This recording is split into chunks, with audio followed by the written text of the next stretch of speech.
ବଡ଼ ଜଙ୍ଗଲରେ ଗୋଟିଏ ଅଳସୁଆ ସିଂହ ରାଜା ରହୁଥିଲା। ସିଂହ ତାର ଗୁମ୍ଫାରେ ସବୁବେଳେ ଶୋଇକି ରୁହେ। ସିଂହ ଏତେ ଅଳସୁଆ ଥିଲା ଯେ ତା ଜଙ୍ଗଲରେ ଯିଏ ବି କିଛି ସାହାଯ୍ୟ ମାଗି ଆସେ ସିଧା ସିଧା ମନା କରିଦିଏ। ଆରେ ଏତେ ସକାଳୁ ସକାଳୁ ଆସି କ'ଣ ପାଇଁ ଏଠି ବକର ବକର ହେଉଛୁ?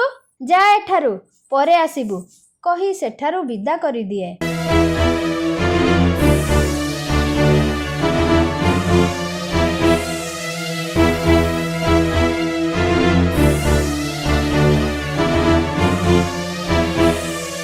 ଏମିତି କିଛି ଦିନ ପରେ ତାଙ୍କ ଜଙ୍ଗଲର ସବୁ ସିଂହ ପାଖକୁ ଆସିଲେ।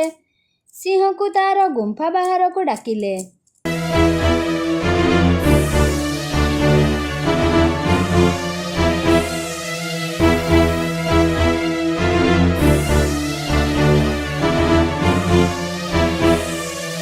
ସିଂହ ସାଙ୍ଗେ ସାଙ୍ଗେ ସେଠାକୁ ଆସେ। ଆରେ ତମେମାନେ ସମସ୍ତେ ଆଜି ଏଠାରେ କ'ଣ ହୋଇଛି କୁହ ମୋତେ? ଜୋରରେ ନିଦ ଲାଗିଲାଣି, ମୁଁ ଶୋଇବି।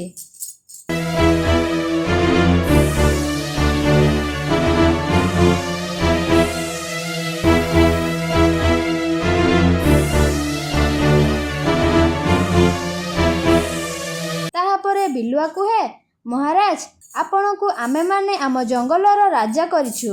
ତମେ ଆମମାନଙ୍କର ଦୁଃଖରେ ସୁଖରେ ଛିଡ଼ା ହେବ, ଆଉ ଆମ ଉପରକୁ ଆସୁଥିବା ବିପଦରେ ଆମକୁ ସାହାଯ୍ୟ କରିବ। ତମେ ତ ତମ ଗୁମ୍ଫାରୁ ଟୋଟାଲି ଉଠୁନ।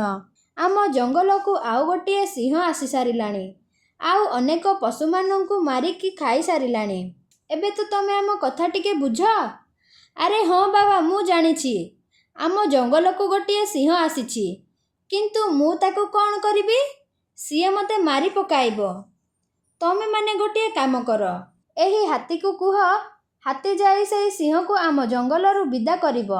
ଏମିତି କହି ସିଂହ ତାର ଗୁମ୍ଫାକୁ ଚାଲିଗଲା ଶୋଇବା ପାଇଁ।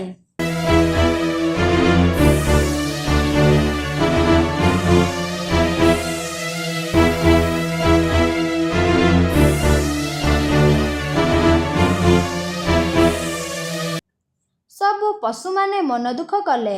ଆରେ ଭାଇମାନେ, ଏହି ଅଳସୁଆ ରାଜାକୁ ଆମେ ଆଉ ଖାଦ୍ୟ ଆଣି ଦେବା ନାହିଁ। ଇଏ ଏହି ଗୁମ୍ଫାରେ ଖାଲି ଶୋଉଛି, ଆଉ ଆମେ ଖାଦ୍ୟ ଆଣିଦେଲେ ଖାଉଛି। କାଲିଠାରୁ ଆମେ ଅଳସୁଆ ପାଇଁ କିଛି ବି ଖାଦ୍ୟ ଦେବା ନାହିଁ। ଏମିତି କହି ସମସ୍ତେ ସେଠାରୁ ଚାଲିଗଲେ।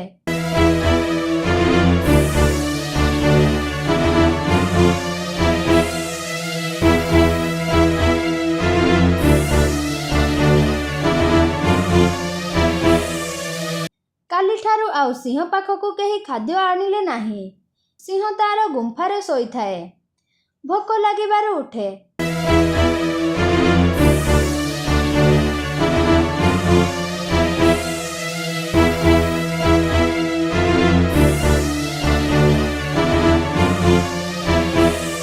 ଆରେ ଆମ ଜଙ୍ଗଲର ସବୁ ପଶୁ କୁଆଡ଼େ ଗଲେ?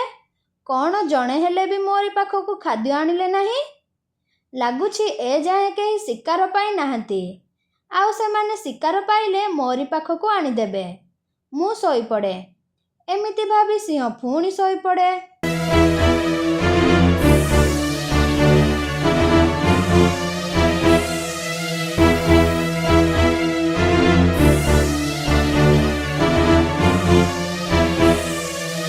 ଏମିତି ଆଉ 2-4 ଘଣ୍ଟା ବିତିଯାଏ। ସିଂହ ପୁଣି ଉଠେ, ଦେଖେ ତାର ଗୁମ୍ଫାରେ ଖାଦ୍ୟ ନାହିଁ। ସନ୍ଧ୍ୟା ମଧ୍ୟ ହୋଇଗଲାଣି।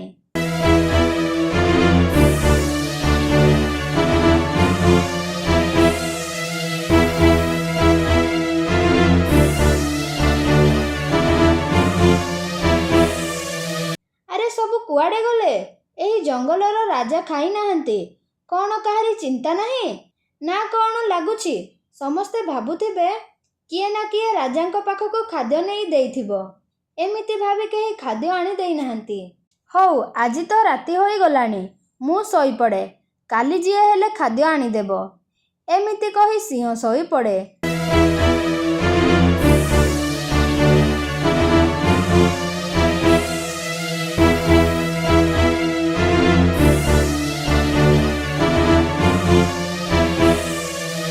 ତାର ଦିନ ଉଠେ। ଉଠିକି ତାର ଗୁମ୍ଫାରେ ଖାଦ୍ୟ ଖୋଜେ, ହେଲେ ତାର ଗୁମ୍ଫାରେ କିଛି ଖାଦ୍ୟ ନଥାଏ।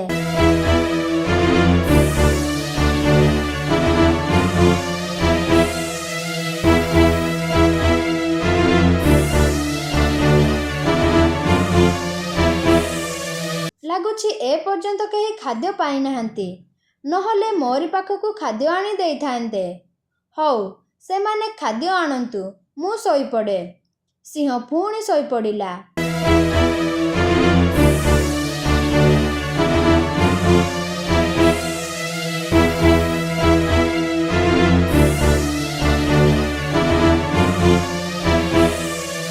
ଏପଟେ ସମସ୍ତେ ତାଙ୍କ ଜଙ୍ଗଲରେ ଏକାଠି ଥାଆନ୍ତି। ବିଲୁଆ କୁହେ, ଆରେ ଭାଇମାନେ, ଦେଖୁଛ ସେ ଅଳସୁଆ ସିଂହକୁ? 2 ଦିନ ହେଲାଣି ଖାଇନି, ହେଲେ ବି ବାହାରକୁ ଖାଦ୍ୟ ପାଇଁ ଆସୁନି। ଭାବୁଛି ଆମେମାନେ ଖାଦ୍ୟ ନେଇଦେବା। ସମସ୍ତେ ବହୁତ ଜୋରରେ ହସନ୍ତି।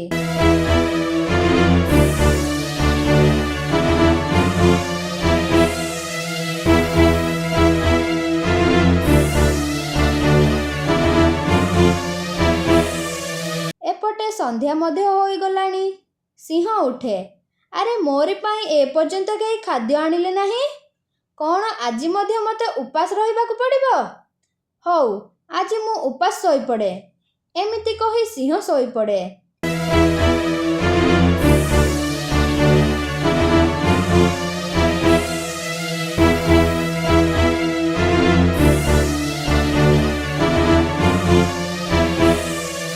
ରାତି ଅଧାରେ ସିଂହର ନିଦ ଭାଙ୍ଗେ। ଆରେ ମୋତେ ବହୁତ ନିଦ ଲାଗେ। କ'ଣ ଆଜି ଅଧା ରାତିରେ ମୋର ନିଦ ଭାଙ୍ଗିଗଲା? ମୁଁ ଖାଇନି ବୋଲି ମୋତେ ନିଦ ଲାଗିଲା ନାହିଁ। ସିଂହ ଆଉ ରାତିରେ ଶୋଇପାରେ ନାହିଁ।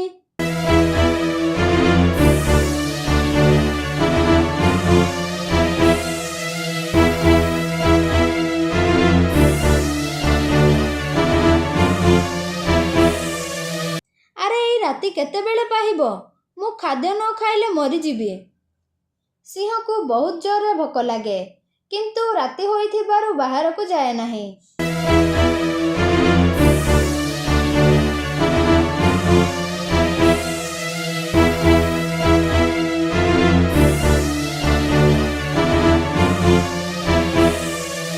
ଧୀରେ ଧୀରେ ରାତି ପାହେ। ସିଂହ ସାଙ୍ଗେ ସାଙ୍ଗେ ତାର ଜଙ୍ଗଲର ସମସ୍ତଙ୍କ ପାଖକୁ ଯାଏ। ଆରେ ଭାଇମାନେ, ତମେମାନେ ମୋତେ କ'ଣ ପାଇଁ ଖାଦ୍ୟ ଦେଉନ? କ'ଣ ହୋଇଛି ତମର? ବିଲୁଆ କୁହେ, ମହାରାଜ, ଆପଣ ଆମ କଥା କିଛି ବୁଝୁନାହାନ୍ତି, ସେଥିପାଇଁ ଆମେମାନେ ମଧ୍ୟ ଆପଣଙ୍କ କଥା ବୁଝୁନାହୁଁ। ସିଂହ ତାର ଭୁଲ ବୁଝିପାରିଲା। ତାହାପରେ ସିଂହ ଯାଇ ଆର ସିଂହଟିକୁ ମାରି ତାଙ୍କ ଜଙ୍ଗଲରୁ ବାହାର କରିଦିଏ।